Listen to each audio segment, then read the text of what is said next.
మిమ్మల్ని గుర్తించేటువంటి అవకాశం ఉంటుంది. ఎస్ ఎస్ నక్క నారాయణరావు గారు, పౌర హక్కుల నేత, రాష్ట్ర నాయకులు కూడా మనతో ఉన్నారు. సార్ చెప్పచ్చు, ఏదైతే నక్సలైట్లను ఏరివైతే లక్ష్యంగానే ఈ నేపథ్యంలో కేంద్ర ప్రభుత్వంతో పాటు రాష్ట్ర ప్రభుత్వం కూడా సంయుక్తంగా చేరి ఇప్పటికీ 300 పైచీలకు కూడా ఎన్కౌంటర్లో నేపథ్యంలో మృతి చెందారు. ఈ నేపథ్యంలో ఒక దిక్కు అయితే నక్సలైట్లను నిద్ర కూడా పుణ్యం, నక్సలైట్లు లేని భారతదేశంగానే రూపాంతరం చెందుతుంది 2026 మార్చి 31 వరకు అంటున్నది. అంటే ఒక దిక్కు లొంగిపోతామన్నా కానీ చర్చలు చెయ్యం అనే మాట రావట్లేదు. కానీ ఇలాంటి నేపథ్యంలోనే చాలా వరకు ఆరోపణలు మాత్రం ఆరోపిస్తున్నారు. ఎందుకంటే నక్సలైట్లు ఉంటే ఒక ఉగ్రవాదుల కంటే ఘోరంగా ఉందని ఆరోపణలు వస్తున్నాయి. ఈ నేపథ్యంలోనే మొత్తం మీద ఇదైతే నక్సలైట్ల పేరు రూపురేఖలు అంటే రూపుమాపడానికే ఆదివాసుల భూములను కొల్లగొట్టి కార్పొరేట్ సంస్థలకు అప్పచెప్పడానికే ఇదంతా పూనుకుంటారనే చాలా ఆరోపణలు ఉన్నాయి. ఈ ఆరోపణల మీద ఏం చెప్పాలనుకుంటున్నారు? ప్రజాస్వామికంగా ఎన్నికైన ప్రభుత్వాలు ఏవైనా సరే రాజ్యాంగబద్ధంగా పాలన చేయాలని చెప్పి ప్రతి ఒక్క హక్కుల సంఘం, ప్రతి ఒక్క రాజకీయ పార్టీ కోరుకుంటుంది, కోరుకోవాలి కూడా. అది ప్రజాస్వామ్యంలో ఒక నైతికమైన అంశం అందరికీ. కానీ ఈ ఉద్యమం అనేది ఒక 50 ఏళ్ళుగా పనిచేస్తుంది. కనీసం ఒక 20,000 మంది ఎన్కౌంటర్ పేరుతో అచ్చగించబడ్డరు, ప్రాణత్యాగం చేసినారు. అవన్నీ అంశాలు ఇడిచిపెట్టినా కూడా ఇది 2024 జనవరి 1 నుంచి ఆపరేషన్ కగార్ పేరుతో ఒక హత్యాకాండ కొనసాగుతున్నది. ఆ హత్యాకాండ ఇప్పుడు 50 సంవత్సరాలుగా పౌరకుల సంఘం ఏ ఎన్కౌంటర్ మీదైనా సరే, ఏ అసహజ మరణం మీదైనా సరే ఇప్పటి వరకు నిజ నిర్ధారణ చేయగలిగింది. కానీ ఆ పరిస్థితి లేకుండా 56 ఎన్కౌంటర్లు 560 మందిని చంపేసిన ఇప్పటికి. ఏ ఒక్క ఎన్కౌంటర్ మీద మేము నిజ నిర్ధారణ చేయలేకపోయాం. ఒకే ఒక్కటి చేసినాం, చెల్పాక ఎన్కౌంటర్ మీద చేయగలిగినాం. ఆ చెల్పాక మన మునుగు జిల్లా ఏటూరు నగర్ దగ్గర ఉన్నది. అది కూడా వాళ్ళు వచ్చి డేరా వేసుకొని ఉంటే వాళ్ళ కోసం ఎవరికో భోజనం చెప్తే భోజనంలో విషం కలుపుకొచ్చిస్తే ఆ విషారం తిన్న వాళ్ళు బందీలో దొరికితే వాళ్ళ దగ్గర అధునాత ఆయుధాలు ఉన్నప్పటికీ కూడా చిత్రహింసలు పెట్టి కాల్చి చంపి ఎన్కౌంటర్గా ప్రకటించాను. ఇట్లా మన రాష్ట్రంలోనే Karagudem encounter, దామరతోగ encounter, Chelpaka encounter 3 ఎన్కౌంటర్లు జరిగినాయి. సరే మొత్తంగా 56 ఎన్కౌంటరు జరిగినాయి. మొన్నటి మన మారేడుమిల్లి ఎన్కౌంటర్తో సహా 560 మందిని కేంద్ర కమిటీ నుంచి, రాష్ట్ర స్థాయి నుంచి, అది కాకుండా ఆదివాసులు అయితే 400 మందిని చంపేసిండ్రు. ఇది ఏమైనప్పటికీ కూడా మనందరం అంటున్నాం కదా, ప్రజాస్వామ్యం రాజ్యాంగబద్ధం అంటున్నాం కదా. ఇప్పుడు చర్చలు అనేది మావోయిస్ట్ పార్టీ కొత్తగా కోరుకుంటున్నది కాదు. మీరు అన్నట్టు 2004లో వైఎస్ఆర్ ప్రభుత్వం చర్చలు జరిపింది. మరి వైఎస్ఆర్ ప్రభుత్వమే చర్చలు జరిపితే చిదంబరం ప్రభుత్వం చర్చల కోసం ఎందుకు ప్రయత్నం చేసిండు? పోని తర్వాత రాజ్నాథ్ సింగ్ వచ్చిండు, ఆయన చర్చల కోసం ఎందుకు ప్రయత్నం చేసిండు? ఆయన తర్వాత వచ్చినటువంటి ఇప్పుడున్న వాళ్ళు కూడా మొన్న విష్ణుదేవసాయి వచ్చినప్పుడు కేంద్ర రాష్ట్ర ప్రభుత్వాలు మేము ఒక షరతు పెట్టి చర్చలకు ఆహ్వానిస్తాం. ఆ షరతు ఏంటంటే మీరు ఇక్కడున్న కార్పొరేట్ల రవాణాకు ఎటువంటి ఆటంకం కలగదని షరతు విధించి మరి చర్చల కోసం ఆహ్వానించారు. మరి ఎన్ని అయినప్పుడు వాళ్ళే చర్చల కోసం ఎందుకు ఆహ్వానించినప్పుడు?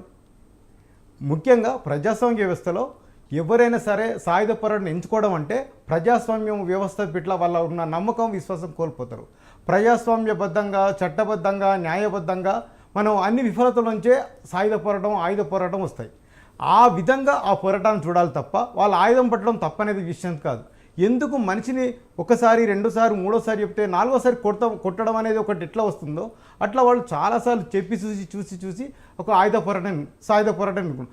ఆ స్థితిని మనం దృష్టిలో పెట్టుకుంటే వాళ్ళు సాయుధ పోరాటాలు చేస్తున్నందుకు వాళ్ళు చర్చలు అన్నారు కదా, చర్చలు చేయండి. చర్చలు చేస్తే వాళ్ళ పోరాటం తప్పని చెప్పండి. ఇన్కెమెరా పెట్టండి చర్చలు. మీరు మాది మర్రి చెన్నారెడ్డి మానవనుల భవనంలో అది ఇన్కెమెరా లేదు కదా, ఇన్కెమెరా చర్చలు పెట్టండి. అసలు వాళ్ళేం మాట్లాడతారో, మీరేం మాట్లాడతారో, వాళ్ళ లోపాలు ఏందో, మీ లోపాలు ఏందో, పాలకుల లోపం ఏందో, నక్సల్ లోపాలు ఏందో ప్రజలకు తెలుస్తాయి కదా. ప్రజలకు తెలియకుండా హైడ్ చేస్తున్న ఎజెండాలు ఏంటి? అసలు ఎందుకు ఆపరేషన్ కాగా స్టార్ట్ చేయాల్సి వచ్చింది? 2005 నుంచి సాల్వాజుడు పేరుతోటి సాల్వాజుడు ఒక మూకం తయారు చేసి అప్పుడున్న టాటా ఎస్ఆర్ కంపెనీలు ప్రతి నెల 4,500 జీతాలు ఇచ్చిన కార్పొరేట్లు కావా? ఇప్పుడు ఆదివాసులను చంపేసేసి చంపిన తర్వాత వాళ్ళకి రివార్డులు ప్రకటిస్తున్న తర్వాత కార్పొరేట్లు వాళ్ళకి రివార్డులు ఇవ్వడం లేదా? ఎందుకు కార్పొరేట్లు రివార్డులు ఇస్తున్నాయి?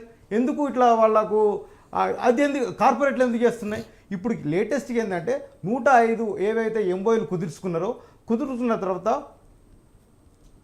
బీజేపీ ప్రభుత్వం రెండోసారి మూడోసారి కూడా వచ్చింది, ఇది 11వ ఇట్లా మొత్తానికైతే మూడోసారి వచ్చింది కాబట్టి కార్పొరేట్ల ఒత్తిడి పెరిగింది. ఎట్లా చేసి మాకున్నటువంటి క్రైసిస్ని మేము సర్దుకోవాలంటే అక్కడ ఉన్న సహజ సంపద కావాలి. పెట్టుబడిదారి వ్యవస్థ 90 నుంచి అది సంక్షోభాలకు వెళ్ళిపోయింది. అప్పటి నుంచి మన దేశంలో నూతన ఆర్థిక విధానాలు వచ్చినాయి. ఆర్థిక విధానాలు వచ్చి మనకి ఏవైతే రైతు సంబంధించిన చట్టాలు కానీ కార్మిక సంబంధించిన చట్టాలు కానీ అన్నీ కూడా నాశనం అవుతూ వచ్చినాయి. ఇప్పుడు చూడండి, కార్మిక చట్టాల లోపల 44 చట్టాలు ఉంటే 4 కోళ్లుగా మార్చిండ్రు. ఒక్కటి కూడా కార్మిక సంఘం 8 గంటల పనిదినం గురించి మాట్లాడే అవకాశం లేకుండా పోయింది. ఇవన్నీ కూడా ఏవైతే వ్యవస్థ లోపల జరుగుతున్న వైఫల్యాలు. న్యాయ వ్యవస్థ చూడండి, న్యాయ వ్యవస్థ ఎక్కడ ఒక న్యాయం కోసం పోతే న్యాయస్థానంలో న్యాయం జరుగుతుందని ఎవరికి విశ్వాసం ఉందండి? అడ్వకేట్లకే జడ్జిలకే లేని పరిస్థితి, జడ్జిలు చనిపోతున్న పరిస్థితి, బెదిరింపులో గురవుతున్న పరిస్థితి. ఈ వ్యవస్థల వైఫల్యం నుంచే అటువంటి పోరాటాలు పడుతున్నాయి. అంతెందుకు చూడండి, ముఖేష్ చంద్రాకర్ అని అక్కడ ఉన్నటువంటి బస్తర్ జంక్షన్ అది ఛానల్ అతను ఒక 103 కోట్ల గుట్టాలను బయటికి తీసినందుకు అతని మీద రోడ్లర్ ఎక్కి చంపిండ్రు. ఆయన స్టెర్నమ్ కట్ చేసి గుండె బయటికి తీసిండ్రు, కిడ్నీని కట్ చేసి 6 ముక్కలు కనిపించారు. ఇదంతా ఏంది? ఇది ప్రజాస్వామ్యంలో జరుగుతుందండి. మీరు అంటున్నారు కదా జనజీవన స్రవంతిలో వచ్చి పోరాటం చేయాలని. జనజీవన స్రవంతిలో ఇప్పటికీ అన్ని పార్టీలు పోరాటం చేస్తున్నాయి, వామపక్షాలు చేస్తున్నాయి, ప్రతిపక్షాలు చేస్తున్నాయి, ఇవన్నీ చేస్తున్నాయి. అక్కడ లోకల్ విషయం మీద తీసినప్పుడు జరిగినటువంటి విషయము సొంత వాళ్ళ అన్ననే సార్ చంపింది. అలా అన్న వాళ్ళ ఫ్యామిలీకి సంబంధించిన వ్యక్తులు. ఎందుకంటే అక్కడ జరిగినటువంటి అవినీతి మీద, అక్కడ జరిగినటువంటి ఏదైతే అవినీతి జరిగిందో అవినీతి మీద ప్రశ్నించినందుకు ఆయన కుటుంబమే ఆయనని కంటిన్యూ చేయండి. మొత్తంగా ఒక రకంగా బయట ఉన్న వ్యవస్థల వైఫల్యతల నుంచి పోరాటాలు వస్తున్నాయండి. సరే, ఏదేమైనప్పటికీ కూడా ఇప్పుడున్న స్థితిలో చర్చలు జరపడం వల్ల ఎవరికి నష్టం? మీరు అదే పిలిచి చర్చలు జరిపితే వాళ్ళ తప్ప వీళ్ళు తప్ప, అవును మీరు ఆయుధం పట్టడం వల్ల ఒక శాంతి భద్రతలో సమస్య ఏర్పడుతుంది, ఆయుధాన్ని విడిచిపెట్టండి, మీకు ఏమైనా పోరాటం ఉంటే ప్రజాస్వామ్యబద్ధంగా చేయండి, రాజ్యాంగబద్ధంగా చేయండి అని ఒకటి రావచ్చు కదా. ఎందుకు మనం చర్చలకు కూడా మనం సిద్ధపడతలేము? చర్చలు సిద్ధపడవగా నిజంగా రాజ్యాంగం కూడా ఎవరిని కూడా చంపేయి తుదిమిట్టిస్తాం నిర్మూలిస్తామనే హక్కు ఏ రాజ్యాంగం కూడా ఏ పాలకులకు ఇవ్వలేదు కదా. రాజ్యాంగాన్ని మనం అమలు జరిపినట్టయితే ఏ రాజ్యాంగం ఇవ్వలే కదా. మరి ఏమన్నా రెఫరెండం జరిపి ఈ మోడీ ప్రభుత్వం నక్సలను చంపాలని చెప్పి దేశవ్యాప్తంగా రెఫరెండం జరిపి ఏమైనా తీసుకున్నారా? ఎట్లా మీరు అధికారంలో ఉన్నందుకు చంపేస్తారా? అసలు ఇప్పటి వరకు జరిగిన అన్ని ఎన్కౌంటర్లు కూడా ఏ ప్రభుత్వం ఉన్నా, కాంగ్రెస్ ప్రభుత్వం ఉన్నా, ఏ ప్రభుత్వం ఉన్నా కూడా అన్నీ కూడా ప్రభుత్వ హత్యలే అనుకున్నాం. ఎందుకంటే ఇప్పుడు నిజంగానే ఎన్కౌంటర్ అయితే మీరు నిజ నిర్ధారణ పోనీయచ్చు కదా. మేము ఏ నిజ నిర్ధారణ పోయినా కానీ అందులో జరుగుతున్న మీరే చూడండి, బాసవుడు ఎన్కౌంటర్ 2012లో ఇదే ఛత్తీస్గఢ్లో జరిగితే ఆ గ్రామస్తులందరూ 18 మంది కూర్చొని కొత్తగా ఈ పంట ఎట్లా ఇద్దామని చెప్పి మాట్లాడుకుంటుంటే చుట్టుముట్టిన బలగాలు కాల్చి చంపారు. అందులో 5 పిల్లలు, స్కూల్కి వెళ్ళే పిల్లలు కూడా ఉన్నారు. దాని మీద ఇదే ప్రభుత్వం అప్పుడు ఉన్నటువంటి ప్రతిపక్ష పార్టీ కాంగ్రెస్ పార్టీ అసెంబ్లీకి రిపోర్ట్ ఇచ్చింది, ఇది ఆదివాసులను చంపి ఎన్కౌంటర్ అంటున్నారు. అదే కాకుండా కేంద్ర ప్రభుత్వం నిర్మించిన ఏకే అగర్వాల్ అని సుప్రీంకోర్టు రిటైర్డ్ జడ్జి ఇది కూడా బూటకం ఎన్కౌంటర్ ఇచ్చిండు. మరి ఇట్లా బూటకం ఎన్కౌంటర్ అని చెప్పినప్పుడు అదే కదా మేము అడిగేది. ఇప్పుడు చంపి ఎన్కౌంటర్ని ప్రకటిస్తున్నాయి, ఎన్ని నిజమైన ఎన్కౌంటర్లు, ఎన్ని పట్టుకొని కాల్ చంపిన ఎన్కౌంటర్ మనందరికీ తెలుసు. రియాజ్ అని ఇక్కడ ఉన్నటువంటి చర్చల ప్రతినిధి, అప్పుడు వైఎస్ఆర్ ప్రభుత్వం ఉండే 16 మంది టీఆర్ఎస్ ఎమ్మెల్యేలు ఉండే. పొద్దున విషయం బయటకు వస్తే వాళ్ళందరూ అసెంబ్లీకి కూడా మినిస్టర్లు కూడా చెప్తే సాయంత్రం కొల్ల ఆయన చంపేసేంటారు. ఎందుకు? మీ చేతిలో ఉన్నోన్ని న్యాయ వ్యవస్థ ప్రకారం చట్ట ప్రకారం కోర్టులో హాజరుపరచకుండా చంపేసి ఎన్కౌంటర్ ఎట్లా ప్రకటిస్తారు? ఇది కదా ప్రశ్న. మీరు నక్సల్ని చంపుతున్నారా లేదా అది కాదు, ఎన్కౌంటర్ పేరుతో ఎందుకు చంపుతున్నారు? వాళ్ళు బందీలు ఇప్పుడు సజీవంగా పట్టుకున్నారని చెప్పి నంబల కేశవరావు అంటున్నారు. ఆయన కేంద్ర కమిటీ ప్రధాన కార్యదర్శి కదా, ఆయన తీసుకొచ్చి మీరు ఇన్ కెమెరా చర్చలు పెట్టండి, అయిపోతుండే కదా. సుధాకర్ కూడా కేంద్ర కమిటీ కార్యదర్శి కదా, మొన్న చనిపోయిన గాజర్ల కూడా కేంద్ర కమిటీ కదా. వీళ్ళందరినీ పెట్టుకొని మీరు చర్చలు జరపవచ్చు కదా. ఎందుకు చంపేస్తున్నారు? మీరు ఖచ్చితంగానే వాళ్ళు సజీవంగా మీకు దొరుకుతున్నారు కదా, ఎందుకు ఇట్లా చేస్తున్నారు? మనకు రాజ్యాంగం ఉంది కదా, రాజ్యాంగం చంపమన్నదా? ఆయుధం ఉన్నందుకు చంపమంటున్నారా? ఎందుకు ఇట్లా? ఇది కాబట్టి ఇప్పటికైనా సరే ముఖ్యంగా మోడీ ప్రభుత్వం ఏమైనా సరే ప్రజాస్వామ్యబద్ధంగా రాజ్యాంగబద్ధంగా ముందు ఒక డైలాగ్ ఓపెన్ చేయండి. అసలు వాళ్ళ సమస్యలండి, మీ సమస్యలండి, వాళ్ళు నిజంగా శాంతి భద్రతల సమస్య క్రియేట్ చేస్తున్నారా? అది కాకుండా ఆయుధం ఉన్నందుకే చంపాలనుకుంటున్నారా? ఏదో ఒకటి ప్రజలకు అర్థమవుతుంది కదా. ఇప్పుడు ఏంది 56 ఎన్కౌంటర్లో మొత్తంగా చంపుతూ పోతున్నారు. ఇది ఎక్కడ దాకా పోతుంది?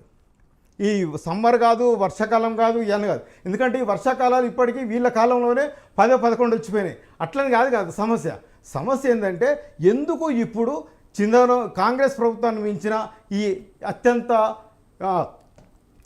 సాయుధ దాడి వాళ్ళ మీద చేస్తున్నారు.